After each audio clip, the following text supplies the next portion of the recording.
Everybody asking how we doing, say we good. Don't need no one to tell me how to live just like they would. It ain't their business, but they in it, I don't know why. Revolved around my life after I found another. Assalamualaikum.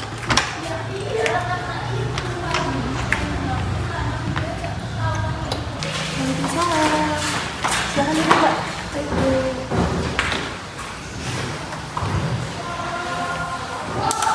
Baik Ibu, kenalkan saya Rizka Putri. Saya sebagai ahli gizi dan di sini saya akan membantu untuk menyelesaikan masalah Ibu dan juga bayinya. Gimana Ibu kabarnya hari ini Ibu? Alhamdulillah sehat Mbak. Sehat ya. Tidak. Di sini saya akan membantu Ibu untuk menyelesaikan permasalahan Ibu dan juga anak Ibu. Dan Ibu tidak usah khawatir, nanti Ibu bisa menjawab dengan secara leluasa karena di sini saya akan menjaga privasi Ibu maupun anak Ibu, dan Ibu nanti bisa menyampaikan apapun keluhan-keluhan Ibu secara leluasa dan terbuka Ibu ya. Mohon Ibu sebelumnya kalau boleh tahu dengan Ibu siapa ya? Nama saya Ibu M Bu. Ya, usianya 32 tahun Bu. 32 tahun. Iya. Untuk anaknya Ibu namanya siapa Ibu? Kalau anak saya namanya Age Bu. Usianya 3 bulan. 3 bulan Iya. ya. Laki-laki Bu ya? Iya laki-laki Bu. Laki-laki. Iya. Baiklah Ibu, mohon maaf sebelumnya Ibu datang ke ahli gizi ke saya ini itu atas keinginan sendiri atau dapat rujukan Bu ya? Dapat rujukan Bu dari kader posyandu. Katanya suruh ke ahli gizi Bu. Oh gitu ya.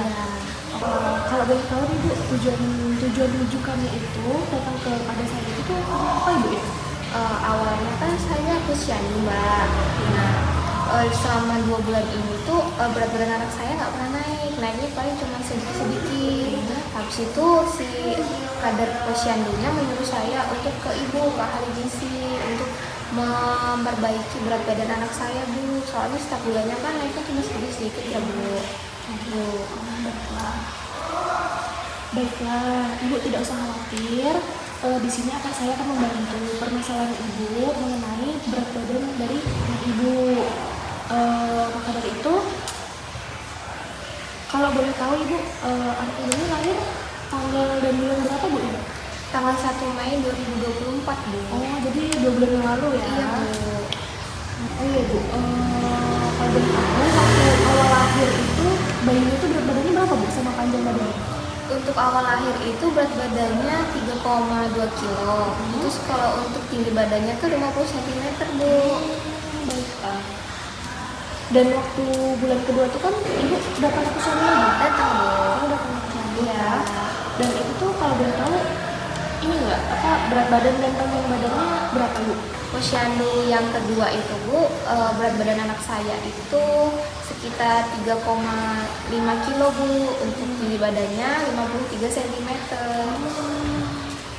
Jadi ini ya Bu, naik 3 on Bu ya? Iya Bu. Dari dia pertama lahir ya, dia Iya. cuma naik 3 on.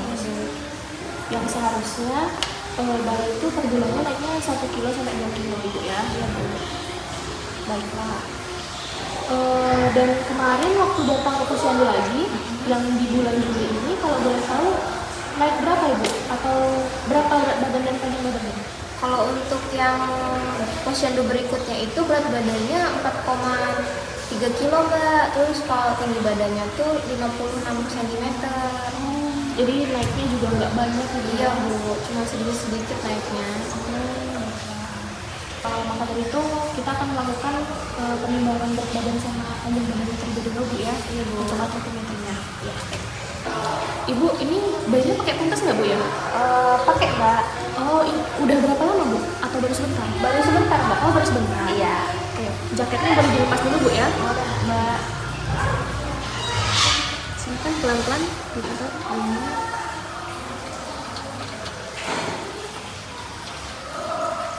Oke, Mbak. Baik, untuk beratnya itu 4,8 kilo Bu ya. Oh iya Bu. Boleh diangkat dulu untuk panjang badannya. Baik Ibu, anaknya bisa ditaruh di sini Bu, di dulu sini, kepalanya sebelah sini. Pelan ya. Pas kakinya saya lepas dulu ya, gimana? Pas kakinya saya lepas dulu ya.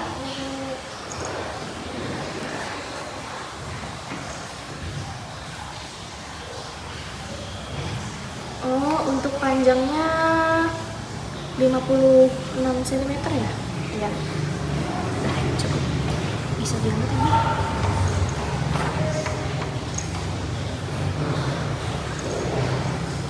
Kita mau ukur lingkar kepalanya dulu.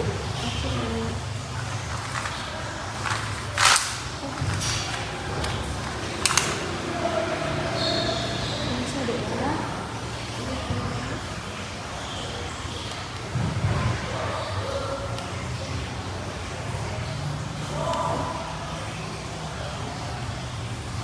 Oke.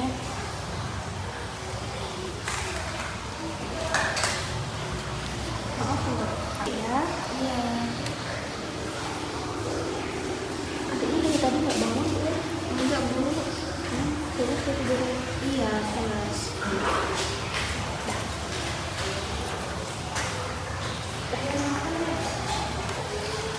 Baik Ibu, jadi berat badannya adik tadi itu dia setelah kita lakukan penimbangan tadi itu 4,8 kilo, dan untuk panjang badannya itu 57 cm, dan lingkar kepalanya itu 40 cm, libanya itu 12,5 cm.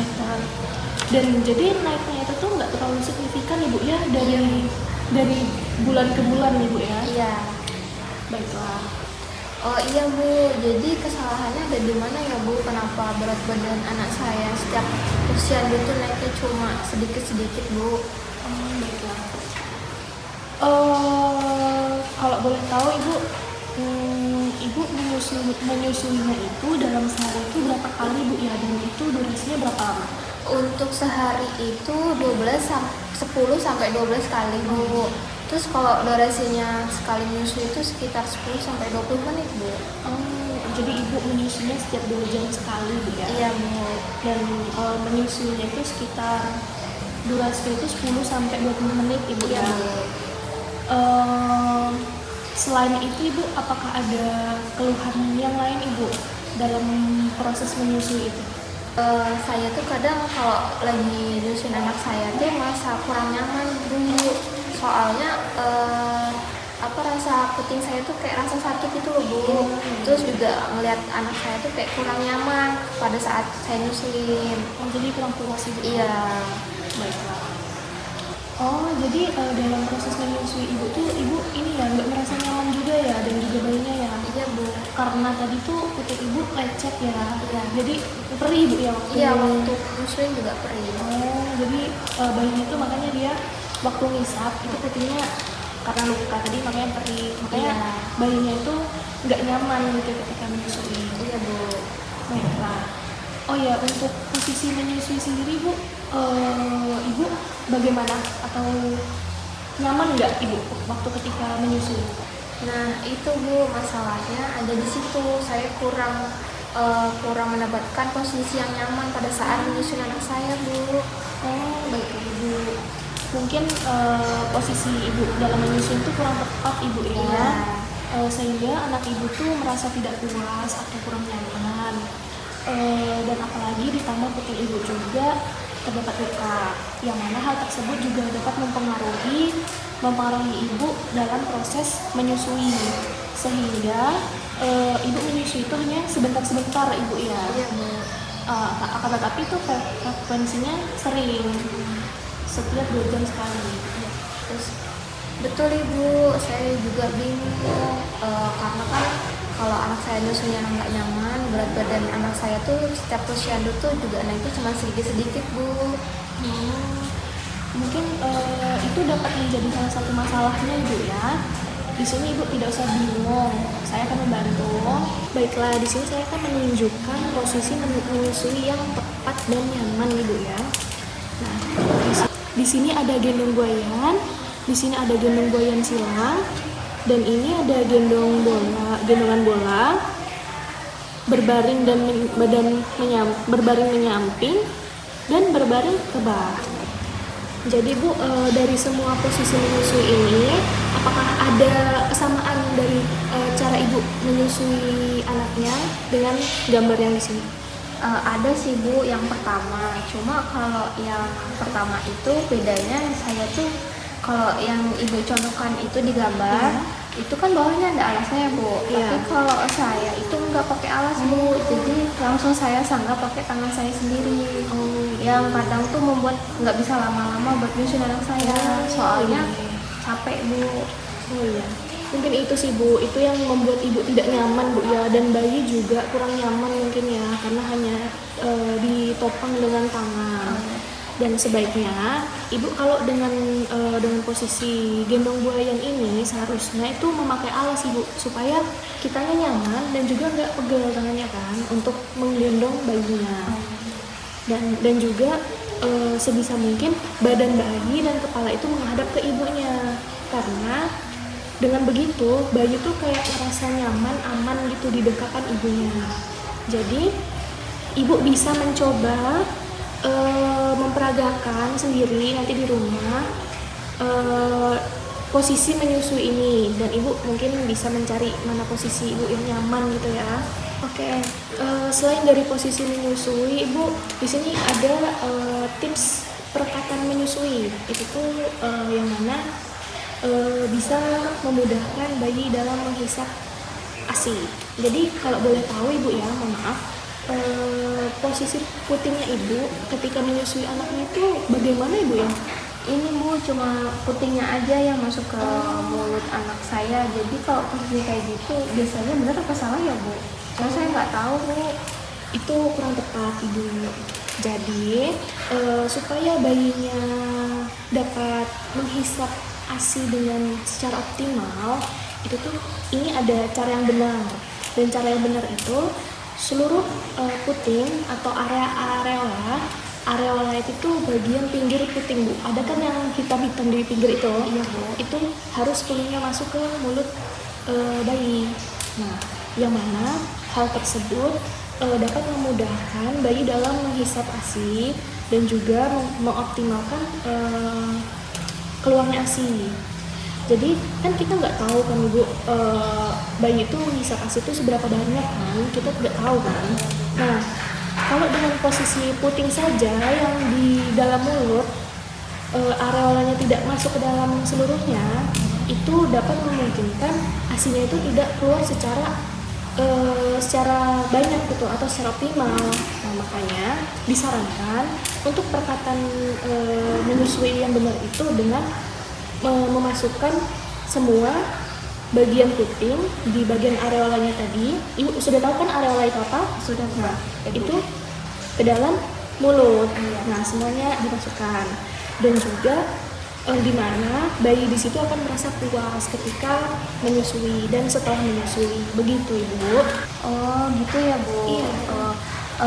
Ternyata posisi untuk menyusui itu ternyata banyak juga ya Bu caranya. Iya, banyak Ibu. Jadi Ibu bisa memilih mana yang sekiranya Ibu nyaman dan juga bayinya. Oh begitu ya Bu. Iya, Ternyata posisi untuk menyusui bayi itu banyak ya Bu caranya. Iya, ada banyak Bu. Oh, berarti kalau posisi menyusu sama perekatan puting susu ke mulut bayi itu sangat mempengaruhi berat badan bayi ya Bu? Itu betul sekali Bu, itu salah satunya itu. Jadi bisa jadi dari posisi cara ibu menyusui itu, karena kurang tepatnya tadi, itu dapat mempengaruhi dari berat badan dari anak ibu, tidak mengalami kenaikan berat badan secara optimal. Seperti itu Ibu. Oh gitu ya Bu. Saya tuh merasa cemas Bu, soalnya kenapa setiap posyandu tuh berat badan sama tinggi badan anak saya tuh kenapa naik cuma sedikit-sedikit Bu, beda sama yang lain. Enggak, Ibu nggak usah cemas ya. Di sini kan saya tadi udah memberikan edukasi mengenai posisi menyusui Ibu ya. Ibu bisa mempraktikannya. Ibu, pokoknya Ibu tuh nggak usah cemas, karena di sini Ibu itu, kita sebagai ibu itu tuh tidak boleh stres, harus dijaga moodnya, karena itu dapat mempengaruhi dari keluarnya ASI ibu. Jadi nanti kalau ibunya cemas, nanti takutnya ASInya nanti menjadi terhambat. Jadi di sini ibu nggak usah cemas ya.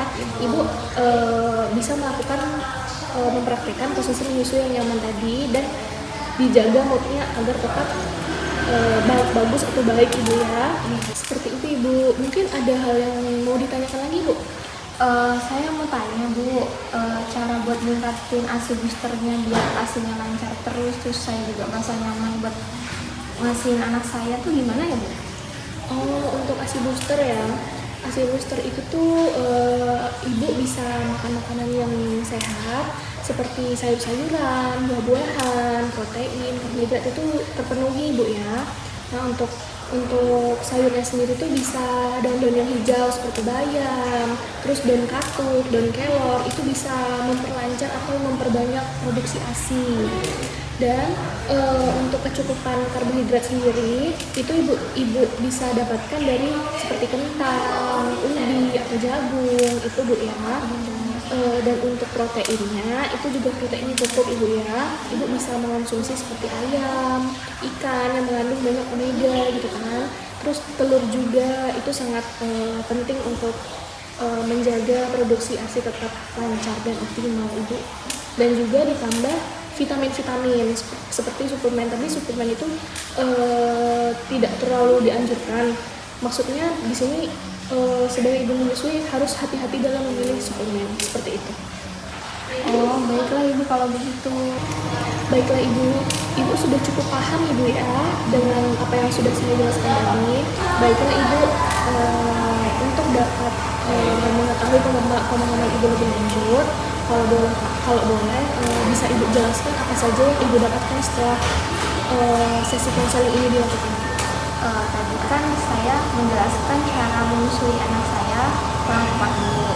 Nah, saya akan mencoba cara-cara lain untuk menyusui anak saya bu, sama perekatan menyusui anak saya itu saya akan mencoba untuk memasukkan semua setengah areola saya ke mulut anak saya bu. Terus juga ada cara buat nambah si ASI booster itu kayak misalnya makan makanan sayuran yang hijau-hijau bu, kayak bayam, terus daun katuk, terus sama daun kelor. Terus juga saya mengkonsumsi buah-buahan, terus protein hewani kayak ikan, telur, ayam, habis itu karbohidrat itu bu. Dan juga lemaknya ya. Ya. Selanjutnya, terus juga saya akan menjaga mood saya bu, biar saya juga nggak stres, biar saya juga bisa menyusui anak saya dengan tenang. Itu bu. baiklah, bagus sekali. Jadi di sini ibu sangat memahami apa yang telah saya sampaikan tadi. Ibu sangat memahami sekali. Maka dari itu, mari kita pantau ibu ya untuk anak ibu kedepannya, bulan-bulan selanjutnya itu apakah mengalami kenaikan berat badan secara optimal yang seharusnya dalam 1 bulan itu bayi itu mengalami kenaikan 1-2 kilo bu dalam 1 bulannya kan. Nah itu kita pantau terus nanti. Nah jikalau anak ibu mengalami kenaikan berat badan 1-2 kilo itu dalam setiap bulannya nanti ke depannya, itu berarti terdapat kesalahan dalam posisi menyusui ibu dan juga perawatan pada puting. Nah maka dari itu kan karena tadi sudah dilakukan sesi konseling, ibu sudah mendapatkan dan ibu mempraktikannya dan kita pantau terus. Dan apabila nanti terjadi penurunan atau ketidaknaikan berat badan secara optimal tadi dan masih sama saja seperti sekarang, maka dari itu ternyata terdapat kesalahan yang lain, kesalahan dari faktor yang lain, bukan dari posisi menyusui. Begitu ibu ya. Walaupun ibu sudah melakukan step-step tadi dengan benar dan ternyata masih mengalami stuck berat badan ataupun penurunan bahkan, itu berarti terdapat kesalahan dari faktor lain gitu ya. Untuk selanjutnya kita akan melakukan evaluasi lebih lanjut. Jikalau hal itu terjadi, nanti ibu bisa datang kembali kepada saya dan nanti saya akan selalu membantu ibu untuk meningkatkan berat badan bayi ibu menuju optimal atau yang seharusnya Ibu ya. Nanti kita akan selalu pantau terus. Nah, seperti itu Ibu. Mungkin ada yang mau ditanyakan lagi Bu? Sudah Bu, sudah cukup. Sudah cukup ya. Ibu juga sudah paham Ibu ya. Baik Bu, terima kasih ya Bu atas semua cara atau informasi yang Ibu sudah berikan untuk Iya, saya. Ibu, sama-sama. Semoga bulan kedepannya pas posyandu anak saya berat badannya naik lagi Bu. Amin. Semoga mengalami kenaikan Bu ya. Iya Bu, terima kasih ya Bu. Iya, sama-sama Ibu. Mari, Bu. Iya, silakan. Everybody asking how we doing, say we good. Don't need no one to tell me how to live just